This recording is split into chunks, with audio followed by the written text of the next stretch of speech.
Hello everyone, आज हम लोग बात करने वाले हैं बुलेट प्रूफ वेस्ट की। तो चलिए शुरू करते हैं वीडियो को। हिस्ट्री में ये जो आइडिया है ना अपने आप को प्रोटेक्ट करने का फ्रॉम योर एनिमी, ये बहुत पुराना है। पहले लोग हाथ में ढाल लेके लड़ाई करते थे, ठीक है। उसके बाद क्या हुआ, हमारे पास वेस्ट आने लगी, मेटल की आर्मर्स आते थे, वो पहन के लड़ते थे सैनिक। और 16वीं सेंचुरी में वॉर्स में गन यूज हुई। अब जब ये गन यूज हुई तो वो आर्मर जो थे वो फेल होने लगे। अब लोगों ने ये सोचा कि इसको क्या करते हैं, इसको मजबूत बनाते हैं। और मजबूत बनाने का मतलब क्या था, इसको और थिक कर दो, इसको और मोटा कर दो। जिसकी वजह, भाई वो तो मेटल का है ना आर्मर, उसको आपने मोटा कर दिया तो क्या होगा, धीमे से मतलब धीरे धीरे करके क्या होगा, जैसे जैसे आप उसकी मजबूती बढ़ाते जाओगे, उसको स्ट्रांग बनाते जाओगे, उसका वेट बढ़ जाएगा।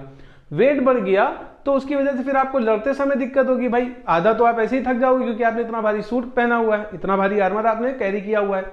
आप इस बात का अंदाजा यहां से लगाओ कि 15वीं सेंचुरी में जो ये आर्मर होते थे, इनका वेट होता था 10 kg से 14-15 kg के अराउंड। लेकिन 16वीं सेंचुरी के एंडिंग में आते आते क्या हुआ, ये जो आर्मर्स थे इनका वेट हो गया 25 to 30 kg। मतलब इतना ज्यादा वजन, मतलब डबल से भी ज्यादा फर्क आने लगा। अब यहां पे क्या हुआ, अब लोगों को ये बात तो समझ में आ गई कि यार हम लड़ते लड़ते ही थक जाएंगे और ये गन्स का कोई मुकाबला है नहीं। अब इस टेक्नोलॉजी के साथ सारे लोग बहुत परेशान थे कि भाई गन के खिलाफ हमारे पास कुछ खासा है नहीं जिससे हम हमें प्रोटेक्ट कर सके। अभी यहाँ पे एक इवेंट हुआ जो हुआ था 1866 में, फ्रेंच इन्वेजन ऑफ कोरिया। जब फ्रेंच जो थे, फ्रेंच सोल्जर्स, इनके पास थी गन, ये गन लेके वहां पहुंचे कोरिया में। तो कोरियन जो लोग थे उन्होंने इस प्रॉब्लम को ऑब्जर्व किया कि भाई हमें करना क्या है। वो गन चलाता है, गन बहुत हाई वेलोसिटी से हमारी तरफ आ रही है, और अगर हम इतना भाई आर्मर पहन के तो लड़ ही नहीं सकते, पहली चीज इतना भारी। तो उन्होंने क्या किया कि ऑब्जर्व किया कि अगर हम क्लॉथ का यूज करें तो हम इसको रोक सकते हैं। उन्होंने क्या यूज में लिया, बहुत सारे कॉटन क्लॉथ की लेयर्स बनाई और उसके आर्मर बनाए, वेस्ट बनाई और उसको यूज में लिया। तो ये जो एक नई टेक्नोलॉजी उन्होंने बनाई और इसको पहनने के बाद उन्होंने फ्रेंच लोगों से वॉर की, फ्रेंच के सोल्जर से वॉर की, और ये बहुत इफेक्टिव रहा है। अमेरिकन जब यहाँ पे आए कोरिया में, तो वो वॉर के बाद आए और उसके बाद इस जो आर्मर, ये जो इन्होंने बनाया था वेस्ट, इसको लेके अमेरिका गए और इसमें और इंप्रूवमेंट लेके आए और वो यूज करने लगे इस चीज को। मतलब ये टेक्नोलॉजी बहुत फेमस हो गई। अभी भी अब भाई अगर आर्मर जो है वो अपग्रेड हो गया, अब आपकी गन यहाँ पे, अब गन अपग्रेड होगी, समझ रहे हो ना।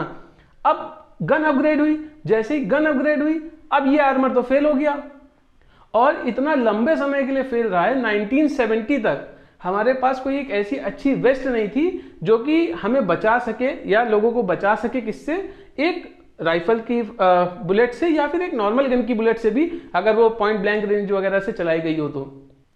अब एक इवेंट और हुआ 1966 में, एक केमिस्ट है स्टेफनी कोहलिक नाम से, इन्होंने एक एम लिया, एक एक्सपेरिमेंट स्टार्ट किया कि ये जो टायर के अंदर रिइंफोर्स्ड स्टील वायर यूज होती, कॉर्ड यूज होती, इसको रिप्लेस करा जाए किसी और एक मटेरियल से।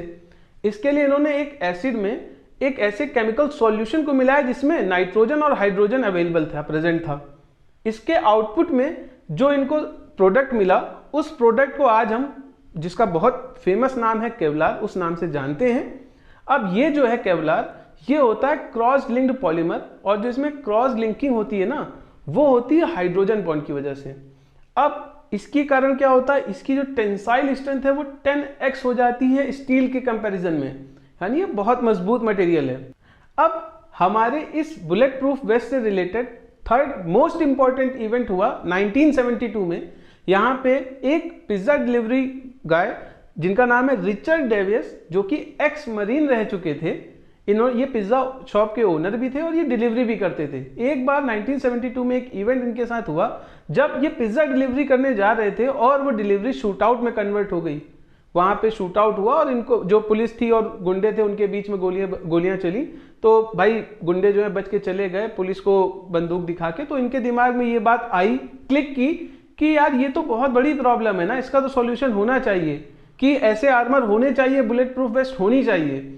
इन्होंने क्या किया, अब उस एम के साथ सोचना चालू किया कि क्या टेक्नोलॉजी अवेलेबल है और मैं क्या डेवलप कर सकता हूं प्रोडक्ट। इन्होंने जब सर्च किया तो इनको केवलार के बारे में पता चला और उसके बाद इन्होंने उस केवलार को लेके इस तरह से स्टिचिंग करके एक टेक्नोलॉजी को डेवलप किया और एक वेस्ट बनाई, ऐसी डिजाइन बनाई जो आज भी यूज हो रही है, ठीक है। और इस डिजाइन को प्रूफ करने के लिए कि भाई हाँ ये काम में ली जा सकती है, इन्होंने अपने आप को 192 टाइम्स शॉर्ट किया था भाई। तब जाके गवर्नमेंट ने कहा था कि हाँ चलो इनकी इस वेस्ट को, इस डिजाइन को हम अप्रूव करते हैं।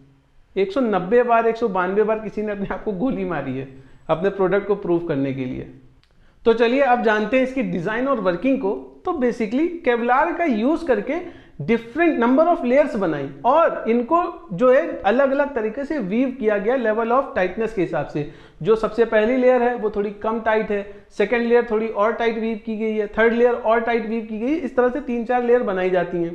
अभी इसके पीछे आइडिया क्या है, साइंस क्या है, जो बुलेट है वो आ रही है हाई वेलोसिटी के साथ, यानी हाई काइनेटिक एनर्जी के साथ।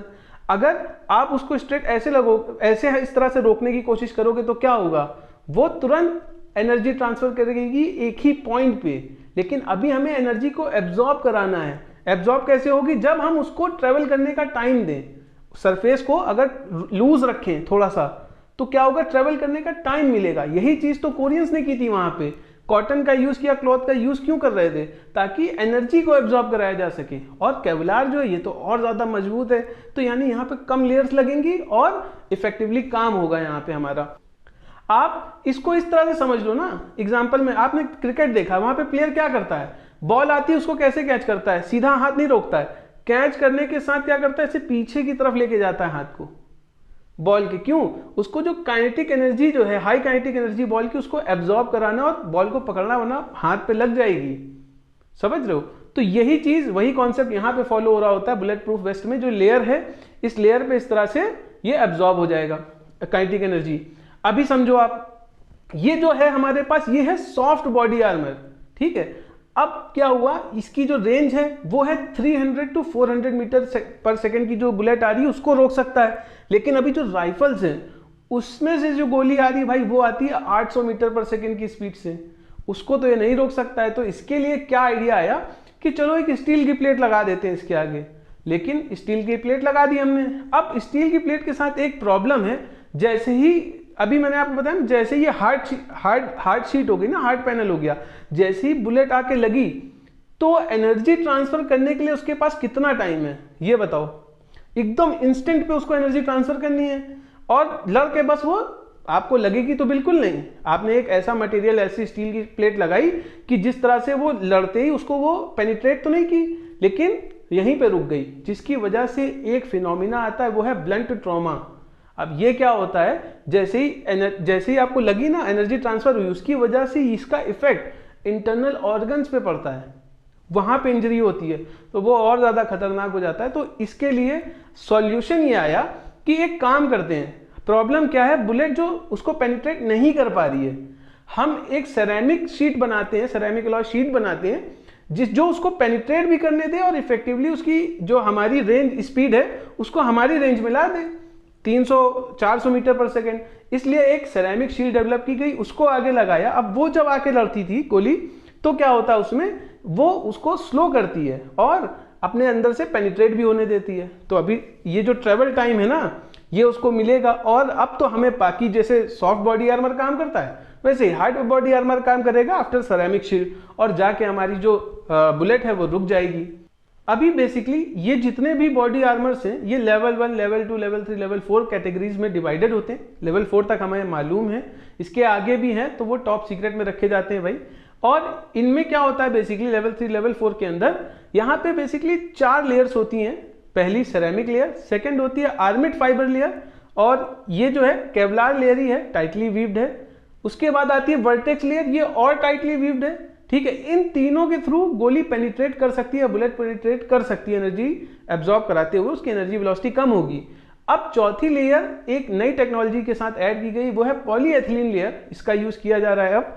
इससे क्या होता है, जो बुलेट होती है पॉलीएथिलीन मेल्ट हो सकता है, ठीक है, क्योंकि बुलेट जो है वो हाई टेम्परेचर पे आ रही है ना, तो जैसे ही वो मेल्ट होता है वो उसको स्टक करता है, पेनिट्रेट नहीं करने देता और रोक लेता है, समझ रहे हो। तो वो बॉडी तक नहीं पहुंचता है और आप बच जाते हैं।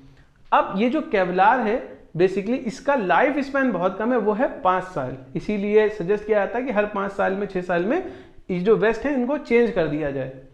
अभी ये है हमारा all about bullet proof waste. I hope आपको वीडियो अच्छी लगी होगी। कोई और टॉपिक आपके मन में हो तो प्लीज कमेंट बॉक्स में लिख दो।